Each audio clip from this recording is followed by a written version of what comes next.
Bueno, bienvenidos al curso, mi nombre es Rina, yo les voy a estar dando las clases de anatomía y fisiología patológicas. El tema de hoy es un tema relativamente corto y fácil y es la adaptación, lesión y muerte celular.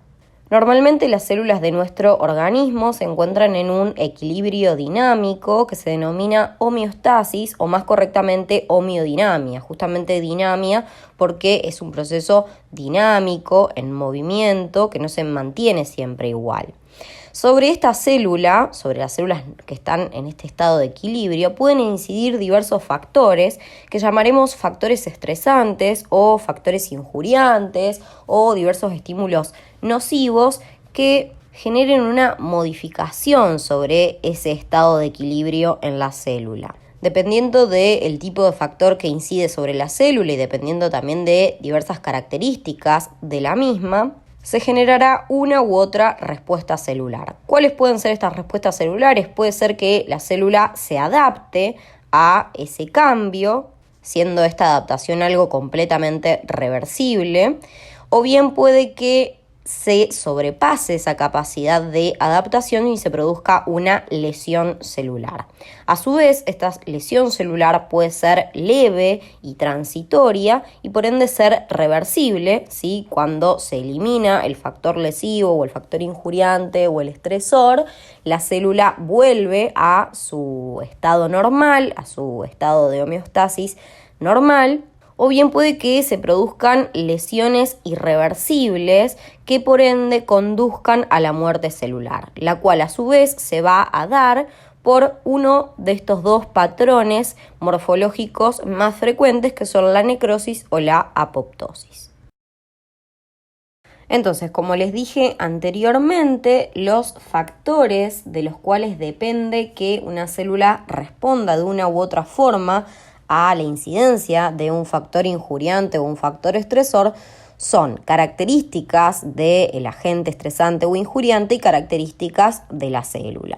Dentro de las características del agente estresante o injuriante podemos tener el tipo de agente, es decir, no es lo mismo una lesión por hipoxia que una lesión por una radiación, una lesión por una infección. La duración de la acción, es decir, no es lo mismo que se produzca toda de repente que se produzca a lo largo de un tiempo y de forma estable.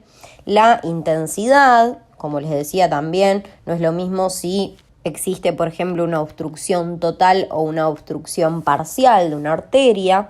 La dosis, en caso de ser, por ejemplo, un tóxico o un fármaco, entre otras cosas. Mientras que las características de la célula de las cuales depende la respuesta que tenga la misma al factor injuriante, tenemos el tipo de célula. No es lo mismo, por ejemplo, un hepatocito que tiene una alta capacidad de regenerarse que un miocardiocito o una neurona que se encuentran normalmente en un periodo G0 del ciclo celular. También depende del estado metabólico previo, no es lo mismo una célula que ya estaba sufriendo de isquemia a lo largo del tiempo y que de repente sufre una isquemia mayor que una célula que se encontraba con toda la irrigación que necesitaba y de repente se obstruye de forma repentina. La integridad de los componentes estructurales, no es lo mismo si tienen algún daño previo a nivel de la estructura de diversas organelas o de su membrana. El momento del ciclo celular en el cual incide el agente no es lo mismo que si la célula está quiesciente que si está en división, entre otras cosas. ¿Cuáles son los factores que pueden generar una respuesta celular? Dicho de otra forma, ¿cuál es la etiología de una adaptación, la lesión o la muerte celular? ¿Cuáles son esos factores estresantes o cuáles son esos factores injuriantes? Esos factores pueden ser de origen genético o bien pueden ser con mayor frecuencia de origen adquirido. Dentro de los factores adquiridos encontramos a la hipoxia, agentes físicos, agentes químicos, agentes microbianos, agentes inmunitarios, agentes nutricionales y el propio envejecimiento. Todos estos factores lesivos o factores estresantes los pueden relacionar también con la definición de injuria, ¿sí?, para la UP1. Una definición de injuria que me parece interesante es aquel daño o lesión que puede producirse a nivel individual o colectivo y que puede afectar tanto a nuestra dimensión biológica, psicológica y o social. Es decir, es un concepto amplio como los conceptos de salud que manejamos en nuestro plan.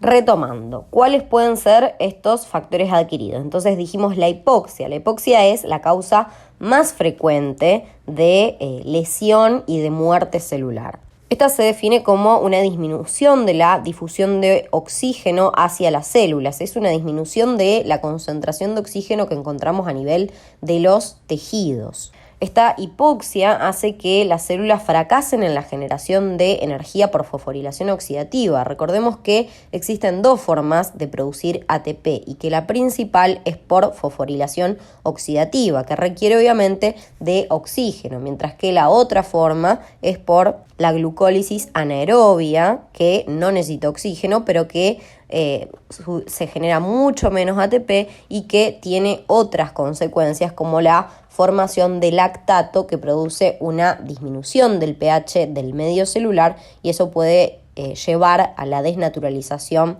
de los distintos componentes de la célula. Entonces, volviendo, al haber una hipoxia hay una disminución de la generación de energía por fosforilación oxidativa y por ende hay una disminución de la capacidad de realizar sus funciones.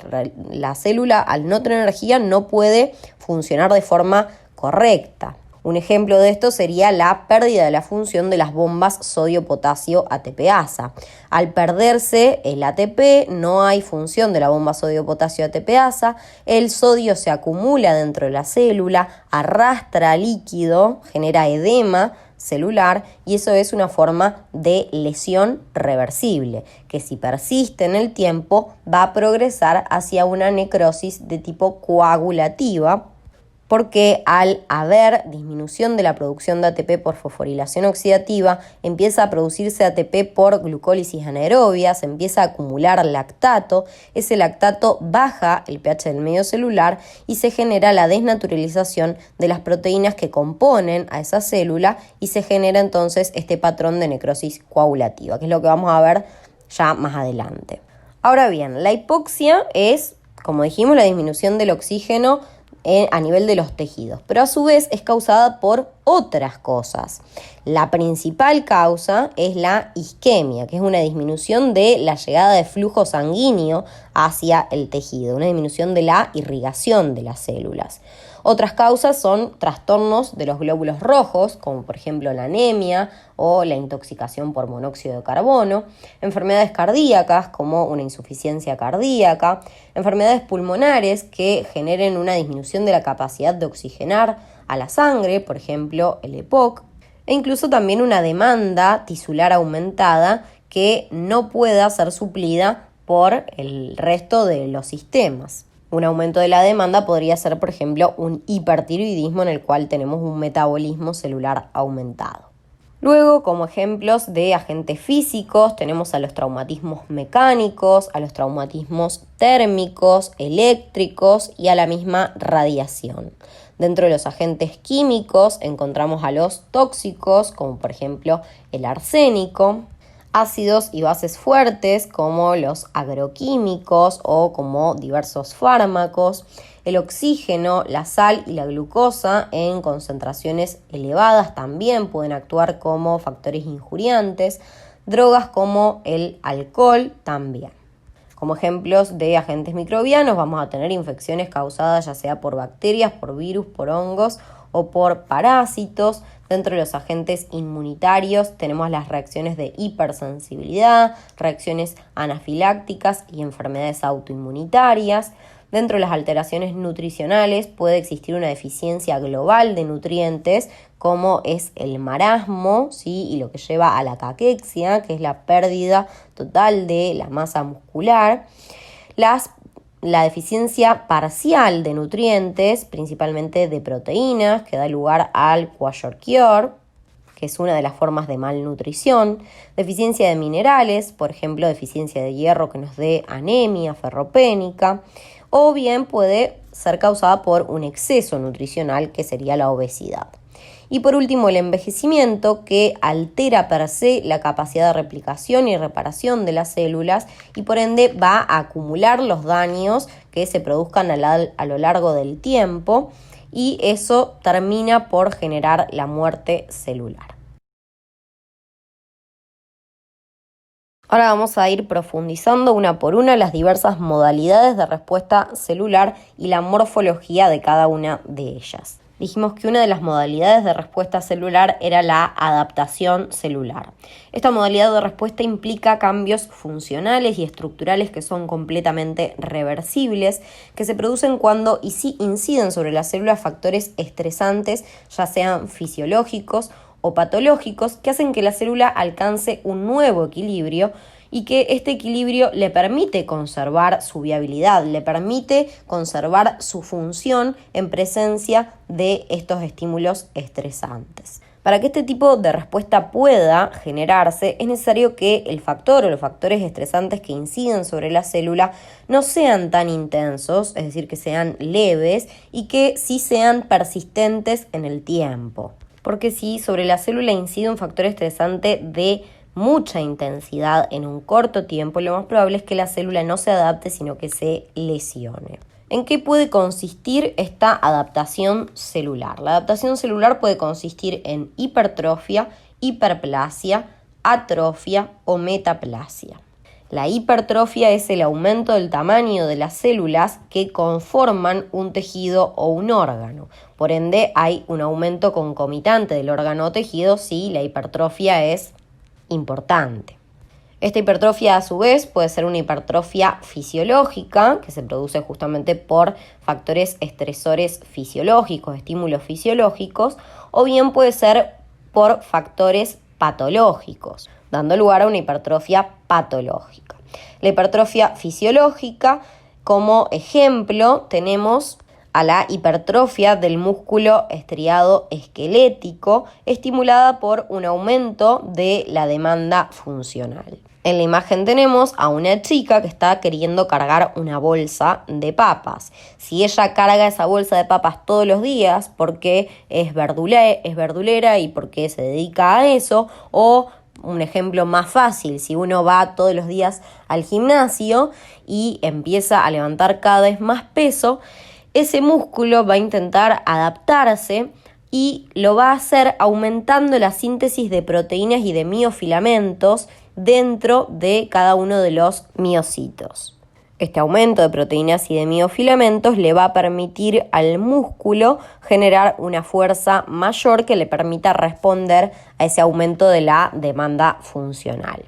Otro ejemplo sería el aumento de tamaño del útero durante el embarazo, aunque este aumento del tamaño del útero implica no solo hipertrofia, sino también hiperplasia, que es lo que vamos a ver después. Y en este caso los estímulos van a ser hormonales y mecánicos. Por otro lado, como ejemplo de hipertrofia patológica, tenemos a la hipertrofia miocárdica en la hipertensión arterial. En la hipertensión arterial existe un aumento de la resistencia a nivel de la aorta que implica un aumento de la demanda hacia el músculo cardíaco. Este músculo cardíaco, para poder responder a ese aumento de la resistencia y poder vencer esa resistencia y poder por ende propulsar la sangre hacia la aorta, requiere aumentar el número de proteínas y de miofilamentos dentro de los miocitos cardíacos para poder justamente adaptarse a ese aumento de la demanda. Otro ejemplo de hipertrofia patológica es la hipertrofia compensatoria o compensadora, que se produce en un órgano cuando se reseca el contralateral, por ejemplo tras una nefrectomía unilateral, o sea, uno reseca parte de un riñón o un riñón entero y el riñón restante aumenta su tamaño y su función para poder compensar la falta de su compañero. ¿Qué vamos a ver morfológicamente? Macroscópicamente el órgano o el tejido va a estar agrandado y pesado. Microscópicamente va a haber un agrandamiento de las células y de sus núcleos. A nivel ultraestructural vamos a encontrar una mayor síntesis de ADN, RN y proteínas y un mayor número de organelas como mitocondrias, retículo endoplásmico liso, justamente porque estas células, al ser más grandes, tienen una mayor demanda de ATP, de energía, y para poder cumplir con esa demanda hay un aumento de las organelas como las mitocondrias necesarias para que se realice la fosforilación oxidativa. La otra forma de adaptación que implica un aumento del tamaño del órgano o del tejido es la hiperplasia, pero en este caso ese aumento del tamaño del tejido o el órgano se va a producir por un aumento del número de células que constituyen ese tejido o ese órgano. Y esta a su vez también puede producirse por estímulos fisiológicos o por estímulos patológicos. Por estímulos fisiológicos vamos a tener una hiperplasia fisiológica que puede ser a su vez hormonal o compensatoria. En la hiperplasia fisiológica hormonal, como ejemplo, podemos tener el crecimiento de las mamas durante el embarazo, durante la lactancia o incluso también durante la pubertad, por estímulo principalmente de los estrógenos, la progesterona y la prolactina. Los estrógenos estimulan el crecimiento del sistema de conductos, mientras que la progesterona y la prolactina estimulan el crecimiento de los lobulillos y de los alvéolos mamarios. Otro ejemplo, como les decía, que combina hiperplasia e hipertrofia es el crecimiento del útero durante el embarazo y también la proliferación del endometrio basal para la reposición de la capa funcional en cada ciclo menstrual, estimulada por los estrógenos. Un ejemplo de hiperplasia fisiológica compensatoria es en el caso de la regeneración hepática que se produce tras una hepatectomía parcial, es decir, se produce una resección de una parte del hígado y en consecuencia se produce una regeneración por el parénquima restante. Por otro lado, la hiperplasia patológica es la que se produce, por ejemplo, en las mujeres postmenopáusicas, las cuales en realidad deberían tener niveles bajos de estrógenos, en las cuales se hace una terapia de reemplazo hormonal, es decir, se les dan estrógenos de forma exógena o que tienen algún tumor, generalmente un tumor ovárico productor de estrógenos, que hacen que esos estrógenos estimulen la hiperplasia de las células endometriales, generando una hiperplasia endometrial. Esta hiperplasia endometrial que se produce en la mujer posmenopáusica, que no debería estar, ¿sí? Va a tender o va a generar un aumento del riesgo de cáncer de endometrio, siempre y cuando las características de esa hiperplasia terminen por ser anómalas, es decir, se transformen luego en lo que se denomina una displasia. Otro ejemplo de hiperplasia patológica en los hombres es la que se produce a nivel de la próstata, ¿sí? La hiperplasia prostática benigna, que es estimulada por los andrógenos. Macroscópicamente, el órgano que tenga hiperplasia va a estar aumentado de tamaño. Microscópicamente vamos a encontrar un aumento del número de células con una alta actividad mitótica, lo que se va a evidenciar en una mayor velocidad de la síntesis de ADN. Otra modalidad de adaptación es la atrofia, que consiste en la disminución del tamaño, lo cual es reversible, o del número, lo cual es irreversible, de las células que conforman un tejido o un órgano. Como ejemplos de atrofia fisiológica tenemos, por ejemplo, la involución del timo durante la adultez, la disminución en el número y el tamaño de las células de tejido adiposo ante una restricción calórica, ante una instauración de una dieta hipocalórica, que es lo que tenemos en la imagen. Primero tenemos adipocitos que están llenos de grasa tras un tiempo de días a semanas. Esos adipocitos se reducen en tamaño porque se va eliminando los lípidos de su interior, y después de meses a años de consumir una dieta baja en calorías y en general una dieta más rica en frutas y verduras que en grasas saturadas, conseguimos una reducción del número de adipocitos y por ende recuperar todo ese tejido adiposo va a ser más difícil que si realizamos esta restricción por un poco tiempo, porque no se disminuyó el número de células, sino que solo se disminuyó su tamaño. Como ejemplos de atrofia patológica tenemos a la que se produce en los tejidos que tienen una disminución de la llegada de alimentos, ya sea por inanición o bien por isquemia. En el caso de la inanición, la persona no estaría alimentándose como corresponde y por ende habría menos nutrientes circulantes. En el caso de la isquemia no llegaría flujo sanguíneo hacia el tejido y por ende no llegarían ni nutrientes ni oxígeno. Otra causa sería la falta de uso del músculo, por ejemplo, la interrupción de la inervación y la menor estimulación hormonal. En general, para que un músculo tenga atrofismo, requiere de estar inervado, irrigado y de usarse, ¿sí? De ser estimulado por el uso. Si alguna de esas cosas le falta, se va a atrofiar. Por ejemplo, acá tenemos en esta imagen una persona que pasa sentada muchas horas, probablemente sufra una atrofia de su músculo, la cual puede ser reversible si la persona luego se pone en movimiento. Pero existen ciertos casos en los cuales esa atrofia tiende a ser más irreversible y es cuando justamente se pierden esas células, mueren esas células. Y es el caso de la caquexia, que caracteriza, ¿sí?, a ciertos pacientes con VIH, a ciertos pacientes con síndromes constitucionales por cánceres avanzados u otros tipos de patología.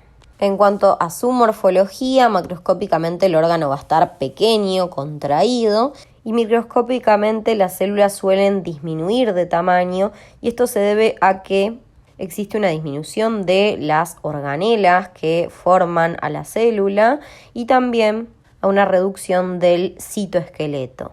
Es frecuente ver a las vacuolas autofágicas que pueden contener restos celulares formando cuerpos residuales. Un ejemplo de cuerpo residual son los gránulos de lipofucsina que constituyen un signo de envejecimiento celular y se producen por la acción de los radicales libres sobre los lípidos de las membranas. Para ir en detalle y entender mejor cómo es que reduce la célula su tamaño, tenemos que imaginarnos que en la primera imagen tenemos una célula que se encuentra normal, la cual empieza a recibir menos alimento. Llamemos alimento ya sea a los mismos nutrientes, ya sea al oxígeno, a la inervación, a la estimulación hormonal. La falta de alguno de estos estímulos hacen que la ubiquitina, que es un polipéptido que normalmente se encuentra a nivel de las células, empiece a unirse a los filamentos del citoesqueleto. Una vez que se une a los filamentos del citoesqueleto, empieza a unirse entre sí la ubiquitina de un filamento con la de otro, generando la poliubiquitinación.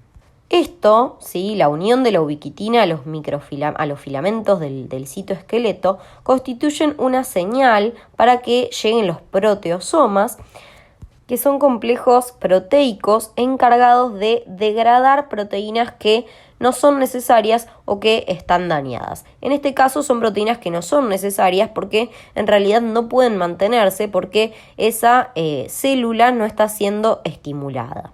De esta forma tenemos entonces una disminución del estímulo hormonal, del uso de la inervación, de los nutrientes, del oxígeno que llegan a la célula. Tenemos la unión de la ubiquitina a los filamentos del citoesqueleto y esa unión de la ubiquitina a los filamentos del citoesqueleto constituye una señal para que lleguen los proteosomas, los cuales van a degradar a los filamentos del citoesqueleto generando una reducción del tamaño de la célula. Por otro lado, otra cosa que contribuye a la reducción del tamaño de la célula es la autofagia de diversas organelas. La ubiquitina, además de unirse a los filamentos del citoesqueleto, puede unirse a la pared de las organelas, como por ejemplo del retículo endoplásmico liso, constituyendo también una señal para su degradación. Alrededor de esta organela que está unida a la ubiquitina se va a formar una membrana lipídica constituyendo una vacuola autofágica. A esta vacuola se va a adosar o se va a fusionar, ¿sí?, un lisosoma cuyas enzimas van a degradar el contenido de la vacuola, es decir, van a degradar a la organela. Y de esta forma se forman esas vacuolas o vesículas autofágicas con restos celulares. Por último, la última forma de adaptación es la metaplasia. La metaplasia consiste en el cambio reversible de un tipo de célula madura o de un tipo de tejido por otro. Esta metaplasia puede ser epitelial o puede ser mesenquimática. La más frecuente es la metaplasia epitelial y es la que más se relaciona con la adaptación a diversas noxas. Según el epitelio transformado, se observa una metaplasia pavimentosa o una metaplasia cilíndrica. La metaplasia pavimentosa es bastante frecuente y consiste en el reemplazo del epitelio original por un epitelio pavimentoso. El epitelio original, acá en el ejemplo, es el epitelio pseudoestratificado cilíndrico ciliado, que es el epitelio respiratorio, que como consecuencia de la irritación crónica por el humo del cigarrillo, se transforma en un epitelio estratificado plano que tiene una mayor capacidad de resistir esa irritación, es más adaptado al desgaste, más adaptado al roce. Por otro lado, en la metaplasia cilíndrica, el epitelio original es reemplazado por un epitelio cilíndrico. El ejemplo que acá tenemos es el esófago de Barrett, en el cual, como consecuencia del reflujo gastroesofágico persistente, el epitelio estratificado plano no queratinizado del tercio inferior del esófago es reemplazado por un epitelio cilíndrico que es más resistente a la acción del ácido, justamente porque es el epitelio que hay a nivel gástrico y por ende está más adaptado a este tipo de estímulo. Otro ejemplo es la metaplasia intestinal que ocurre en la úlcera gástrica crónica curada, en la cual hay un reemplazo del epitelio gástrico secretor ácido por un epitelio cilíndrico intestinal que es secretor de mucus. Y por otro lado, la metaplasia mesenquimática, que es mucho menos frecuente y que tiene una menor relación a la adaptación a noxas, encontramos a la metaplasia ósea y la metaplasia cartilaginosa. En la metaplasia ósea se reemplaza un tejido fibroso, cartilaginoso o mixoide por un tejido óseo. Es el tipo de metaplasia que ocurre, por ejemplo, a nivel de la pared de las arterias en la edad avanzada, en donde a nivel de la media se deposita calcio y es lo que se denomina esclerosis calcificada de la media de Mockenberg. También puede ocurrir con frecuencia a nivel de los tumores de estroma fibroso que se deposite calcio, por ejemplo en los leiomiomas uterinos. Y también en cicatrices de inflamación crónica puede aparecer una calcificación. La metaplasia cartilaginosa, por otro lado, es el reemplazo del tejido óseo, por ejemplo, por un tejido cartilaginoso, y es lo que ocurre, por ejemplo, en ciertas fracturas mal consolidadas, en las cuales en lugar de unir a los dos fragmentos fractuarios tejido óseo, los une un tejido cartilaginoso y eso se denomina pseudoartrosis y puede estar causado por un defecto en la inmovilización. En cuanto a la morfología macroscópicamente puede que no evidenciemos nada si estamos frente a una metaplasia epitelial, sí puede ser un poco más ostensible quizás en la metaplasia mesenquimatosa. Si vemos alguna calcificación se va a ver como algo blanquecino y de consistencia duropétrea. Y microscópicamente obviamente vamos a ver el reemplazo de un tipo histológico por otro, pero que siempre son tipos histológicos bien diferenciados, son células maduras, ¿sí?, que pueden distinguirse bien el tipo celular en el cual estamos frente, ¿sí? Lo que es muy distinto a algo que suelen confundir, que es la displasia. En la displasia hay una alteración de la maduración del tejido, ¿sí? Hay una alteración de la maduración de las células que hace que estas células tengan distinto tamaño entre sí, lo que se denomina pleomorfismo. También tienen núcleos pleomorfos, es decir, que tienen distintas formas los núcleos. También pueden presentar hipercromatismo a nivel del núcleo, es decir, que el núcleo está más oscuro, y un aumento de las figuras mitóticas, lo que puede estar hablando de que esas células se están multiplicando con mayor frecuencia. Este cambio no lo pongo dentro de las adaptaciones porque es un cambio que es premaligno, es decir, que está a un paso de convertirse en lo que se denomina un carcinoma in situ, y ese carcinoma in situ, si invade a la lámina propia, podrá convertirse en un carcinoma invasivo, ¿sí? En un tumor.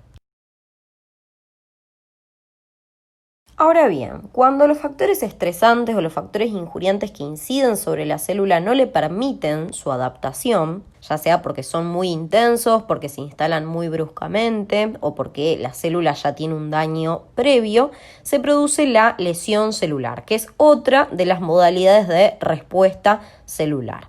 Esta lesión celular constituye una forma de respuesta que implica cambios funcionales y estructurales patológicos que llevan a la pérdida del equilibrio u homeostasis de la célula. Los mecanismos por los cuales se puede lesionar la célula son los siguientes. Puede ser por una reducción de ATP. Esta reducción de ATP, por ejemplo, a su vez puede estar causada por una hipoxia, ¿sí? Que genere una disminución de la fosforilación oxidativa y por ende de la producción de ATP por esta vía. Esto puede llevar a su vez, como yo les decía, a la formación de ATP por glucólisis anaerobia, lo que lleva a la formación de lactato, que es un ácido, el ácido láctico, que va a llevar a disminuir el pH del medio, y como ustedes saben, el pH ácido es capaz de desnaturalizar a las proteínas, es decir, de hacer que estas pierdan su función y pierdan su estructura, y por ende se empiecen a lesionar todos los componentes de la célula que están constituidos por proteínas, que son la mayoría. Por otro lado, otra de las formas de lesión es la lesión mitocondrial, u otro de los mecanismos de lesión en realidad es la lesión mitocondrial, que lleva a la extravasación de proteínas proapoptóticas. Las proteínas proapoptóticas generalmente se encuentran dentro de esta organela, y cuando se lesiona esta membrana, ¿sí? Que es una membrana lipídica, por ende esta lesión puede estar causada por una peroxidación de los lípidos de la membrana, que a su vez puede estar causada por las especies reactivas del oxígeno, como les voy a decir después. Esta liberación de las proteínas proapoptóticas puede llevar a la apoptosis de la célula, es decir, una muerte celular programada, que vamos a ver después cuáles son las características. Otro mecanismo es el aumento de la concentración de calcio intracelular. Este aumento de la concentración de calcio intracelular puede ser a su vez causado por una depresión de ATP, como les decía, por ejemplo, por una hipoxia, a su vez causada por una isquemia. ¿Por qué? Porque normalmente las bombas de calcio, que son ATP dependientes, lo que hacen es sacar calcio fuera de la célula. Si esta bomba deja de funcionar, el calcio se va a acumular dentro de la célula. ¿Y qué acciones tiene el calcio? El calcio aumenta la permeabilidad de las membranas mitocondriales y por ende aumenta el riesgo de que se extravasen estas proteínas proapoptóticas que llevan a la apoptosis de la célula, la muerte celular programada, y también activan múltiples enzimas celulares, lo cual puede llevar a la digestión enzimática de diversos componentes celulares, ¿sí? Como por ejemplo por enzimas lisosómicas. Otro mecanismo es de las especies reactivas del oxígeno. Las especies reactivas del oxígeno son un tipo de radicales libres. Los radicales libres son especies químicas o moléculas que se caracterizan por poseer uno o más electrones desapareados. Esta presencia de electrones desapareados lo que hace es que estas moléculas sean muy reactivas. ¿Qué quiere decir? Que empiecen a reaccionar con todos los componentes celulares con el objetivo de estabilizarse y de cierta forma robarles electrones a las distintas macromoléculas que forman a la célula. Este robo de electrones a estas macromoléculas hace que éstas se lesionen, ¿sí? Entonces se genera la lesión de lípidos, de proteínas y de ADN. Esa lesión de lípidos, por ejemplo, puede afectar a los lípidos de la membrana celular o de la membrana mitocondrial, también con esa extravasación de proteínas proapoptóticas, y la lesión de proteínas y del ADN también pueden llevar a la activación de la apoptosis.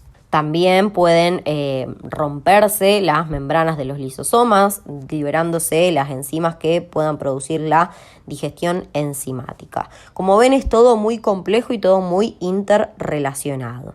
Acá, como vemos, la lesión de la membrana, que puede estar causada por, como les decía, por ejemplo, las especies reactivas del oxígeno. La membrana plasmática, si se rompe, se pierden los componentes celulares hacia el intersticio. Eso puede generar inflamación circundante. La lesión de la membrana lisosomal hace que salgan de su interior las enzimas que puedan digerir a los componentes celulares. Y por último, el mal plegamiento de las proteínas y la lesión del ADN pueden activar a las proteínas proapoptóticas. Esa lesión del ADN puede estar causada a su vez, como les dije, por esas mismas especies reactivas del oxígeno o bien por una radiación que incida sobre la célula de forma externa. Ahora bien, esta lesión celular podrá ser a su vez reversible o irreversible. Que sea reversible significa que la célula puede recuperarse y volver a su estado basal. Que sea irreversible significa que la célula indefectiblemente irá hacia la muerte, la cual podrá darse por necrosis o por apoptosis. En general, si es patológica, será por necrosis. Y acá les dejo esta imagen en la cual pueden ver algunas de las características de los distintos tipos de lesiones.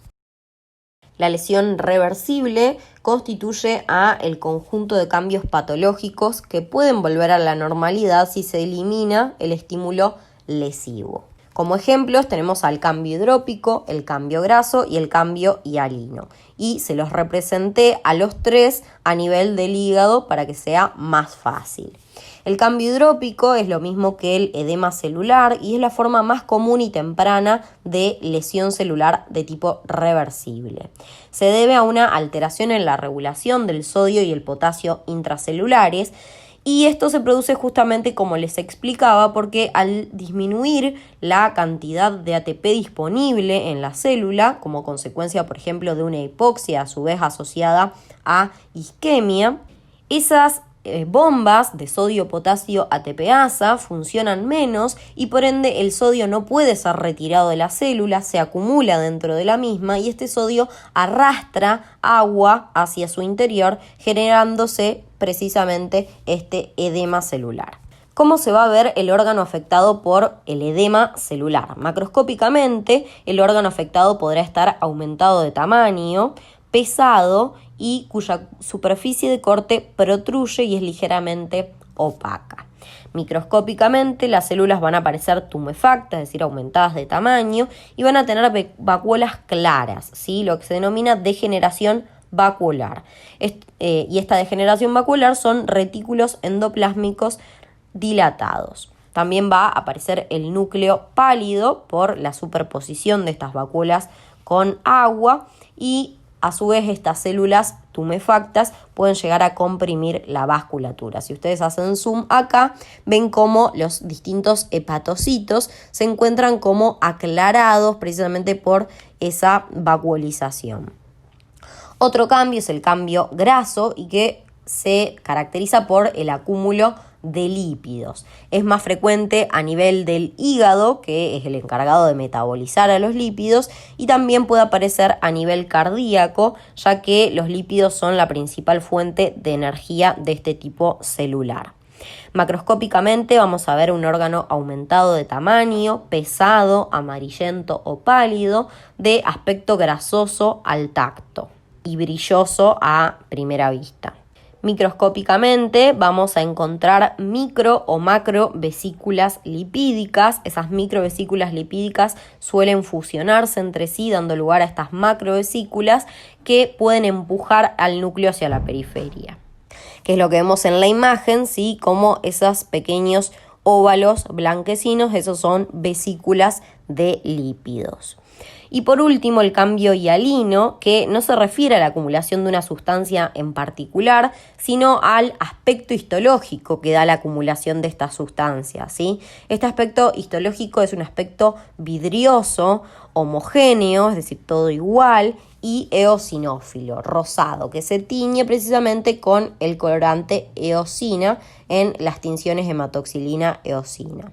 Un ejemplo de esto son los cuerpos de Mallory-Denk a nivel hepático que se ven en la hepatitis alcohólica y que se dan por la acumulación de filamentos intermedios. Son los señalados ahí con las flechas. Ven que es mucho más rosado en comparación con los núcleos que se tiñen con hematoxilina de un color más azul purpúrico.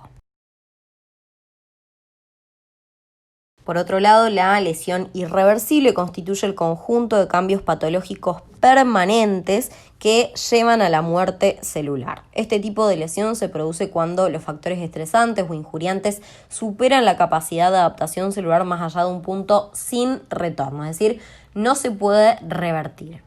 Esta muerte celular constituye el fin del ciclo vital de la célula y se puede dar a partir de principalmente dos mecanismos o dos patrones morfológicos, que son la apoptosis o la necrosis. La apoptosis es una forma de muerte celular que puede ser tanto fisiológica como patológica y que se define como la muerte celular programada por activación de un programa de suicidio interno muy bien controlado. Esta apoptosis a su vez puede activarse por una vía intrínseca o mitocondrial y por una vía extrínseca o vía del receptor de muerte. Ambas vías van a confluir en la activación de una cascada de caspasas que son enzimas que llevarán a la degradación del citoesqueleto y a la activación de endonucleasas que degraden la matriz nuclear. Morfológicamente vamos a ver una contracción de la célula, es decir, una disminución de su tamaño, va a haber condensación y fragmentación de la cromatina, el núcleo va a parecer pignótico, es decir, chiquitito, y basófilo, es decir, que lo vamos a ver más oscuro, más azul, más púrpura. Va a haber una alteración en la orientación de los lípidos de membrana, es decir, no hay una pérdida de la integridad de la membrana, sino que hay una pérdida de su conformación. Lo que hay es un cambio en la orientación de los lípidos, de los fosfolípidos de la membrana, que constituyen una señal para que los macrófagos vengan a fagocitar a los cuerpos apoptóticos. Justamente a nivel de la membrana se forman estas bullas que luego se terminan por separar de la masa celular, formando estos cuerpos apoptóticos fagocitados por los macrófagos. Al no perderse la integridad de la membrana, los componentes intracelulares no llegan a contactar con el intersticio y por ende no hay inflamación circundante. Acá tenemos un gráfico en el cual está representada tanto la vía intrínseca como la vía extrínseca de activación de la apoptosis. Como estímulos para que se active la vía mitocondrial o vía intrínseca, tenemos a la depresión de factores de crecimiento, el daño del ADN por radiación, por radicales libres, por toxinas, el mal plegamiento de proteínas, entre otras, todo lo cual es censado por una familia de proteínas que se denomina familia BCL2. Al ser censadas todas estas anomalías, se van a activar a las proteínas de la familia BCL2, que son las proteínas efectoras, como VAX y VAC.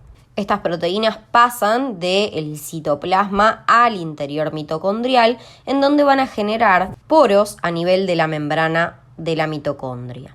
A través de estos poros van a salir proteínas proapoptóticas, como el citocromo C, que van a activar a las caspasas. Esas caspasas iniciadoras, a su vez, activan a otras caspasas a modo de cascada hasta que se activan las caspasas ejecutoras. Estas caspasas ejecutoras son las que a su vez van a activar a las endonucleasas, enzimas que degradan la matriz nuclear y a su vez también son las que generan la degradación del citoesqueleto.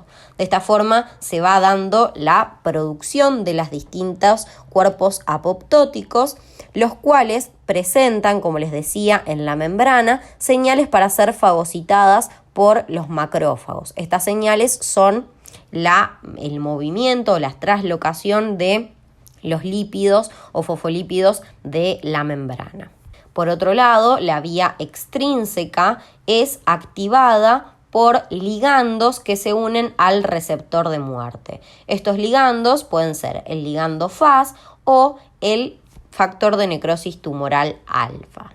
La unión entonces de este ligando al receptor de muerte genera un cambio en la conformación de la porción intracelular de ese receptor que hace que éste se una a proteínas adaptadoras, las cuales a su vez se van a unir a las caspasas iniciadoras activándolas.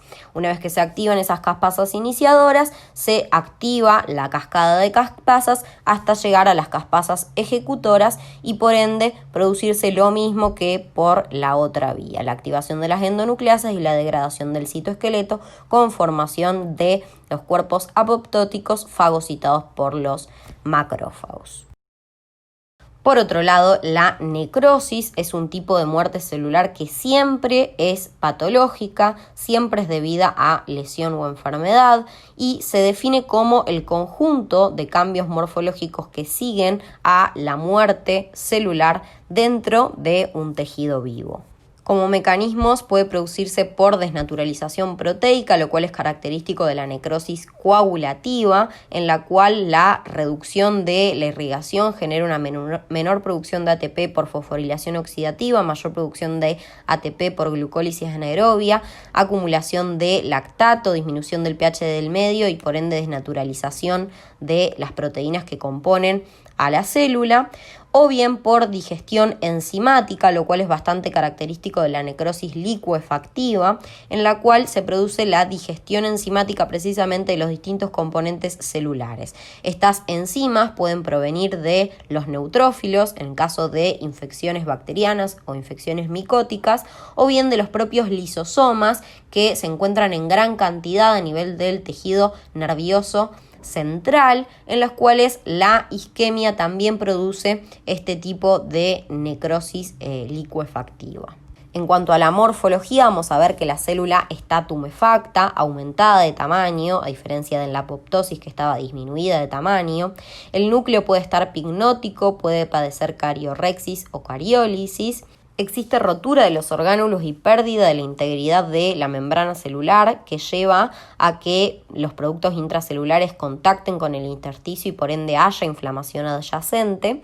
Y la rotura de estos orgánulos va a generar la formación de figuras de mielina, que son precisamente láminas concéntricas de lípidos de la membrana celular y de los orgánulos que están destruidos.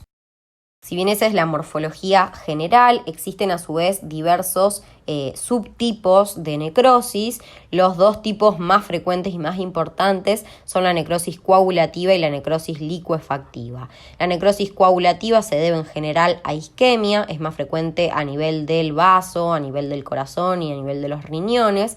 El mecanismo predominante es la desnaturalización proteica, como les explicaba anteriormente. Macroscópicamente vamos a ver focos que inicialmente son pálidos, firmes y tumefactos y que a medida que progresa el tiempo se tornan más amarillentos, blandos y contraídos, es decir, de menor tamaño. Microscópicamente vamos a ver tumefacción celular, eosinofilia, más que nada a nivel de el citoplasma.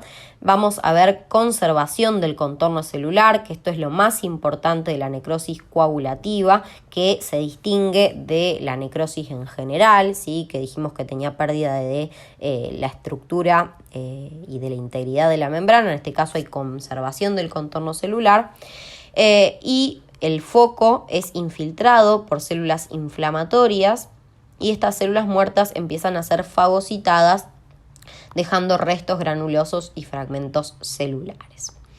La necrosis licuefactiva, por otro lado, se debe a isquemia solo a nivel del sistema nervioso central, y esto se debe a que a nivel del sistema nervioso central existe una gran cantidad de lisosomas y por ende una gran cantidad de enzimas capaces de digerir al parénquima, o en otros tejidos debido a infecciones bacterianas o micóticas, cuyas enzimas que generan la digestión enzimática son provistas por los neutrófilos que están constituyendo el infiltrado de la infección.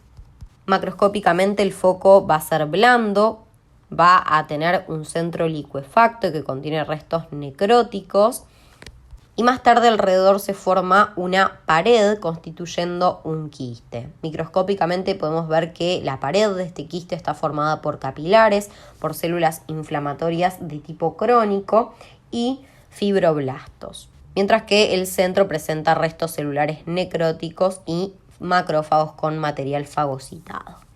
Por otro lado tenemos a la necrosis gaseosa, que es una necrosis que se produce casi de forma exclusiva en el centro de los granulomas tuberculosos y se forma por una combinación de necrosis coagulativa y licuefactiva, ya que a este nivel, en el centro de los granulomas, existe hipoxia y también existe liberación de diversas enzimas por parte de las células que forman al granuloma. El aspecto caseiforme o aspecto de queso se debe a los efectos histotóxicos de los lipopolisacáridos que forman la pared de las micobacterias como Mycobacterium tuberculosis.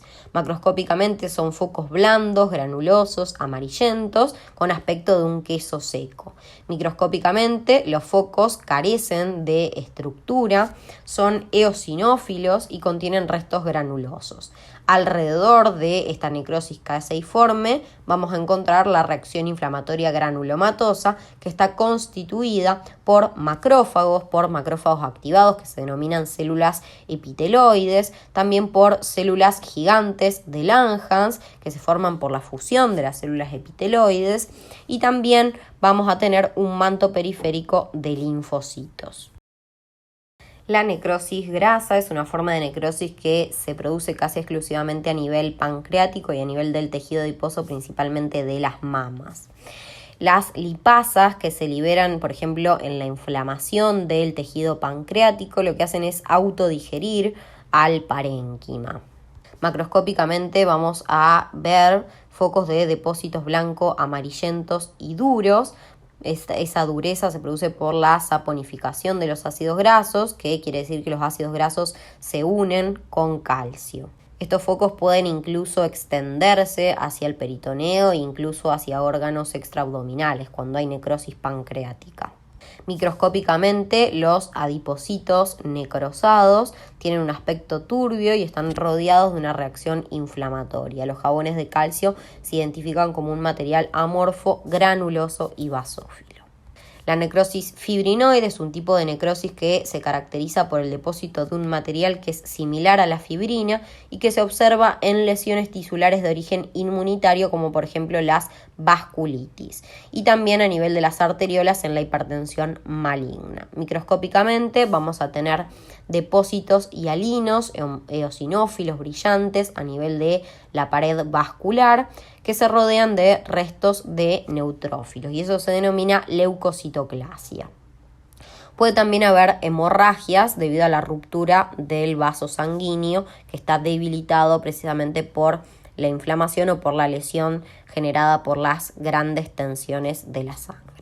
Y por último, la necrosis gangrenosa, que es un término que lleva a mucha confusión y que en muchos lugares lo van a encontrar distinto. Yo traté de hacerlo lo más similar posible a los laboratorios de anatomía patológica de la facultad. La necrosis gangrenosa es una necrosis que en general es causada por isquemia, a la cual suele agregarse una putrefacción por infección bacteriana. Esta necrosis gangrenosa puede a su vez ser seca o ser húmeda, y también hay un tercer tipo que es la gaseosa, que después les voy a comentar algo.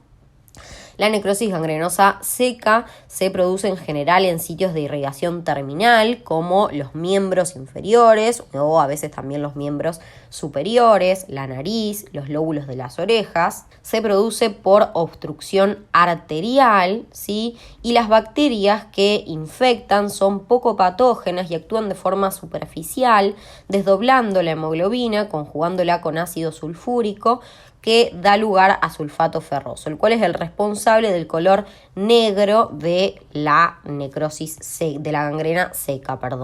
Macroscópicamente, entonces, el foco va a ser bien delimitado, ¿sí? Por la obstrucción arterial que corta el flujo de sangre. Va a ser negro por ese sulfato ferroso, seco, contraído, con un aspecto acartonado. Microscópicamente no va a haber edema y no va a haber congestión. Por otro lado, la gangrena húmeda suele producirse en órganos o vísceras internas que tienen una vascularización doble o estén irrigadas por más de una arteria, o en extremidades, sí, o sea, en sitios de irrigación terminal, pero en los cuales existe una obstrucción venosa y una sobreinfección por bacterias muy patógenas que llegan a planos más profundos y que por ende tienen un mayor riesgo de generar sepsis y de generar un compromiso de la vida del paciente. Es decir, que la gangrena húmeda es mucho más grave.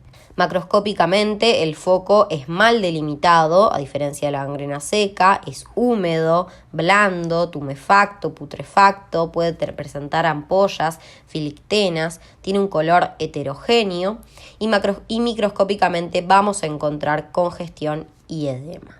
Un tercer tipo de gangrena, como les decía, es la gangrena gaseosa, la cual es causada por la infección en particular de un tipo de germen o de patógeno en general, que son los clostridios.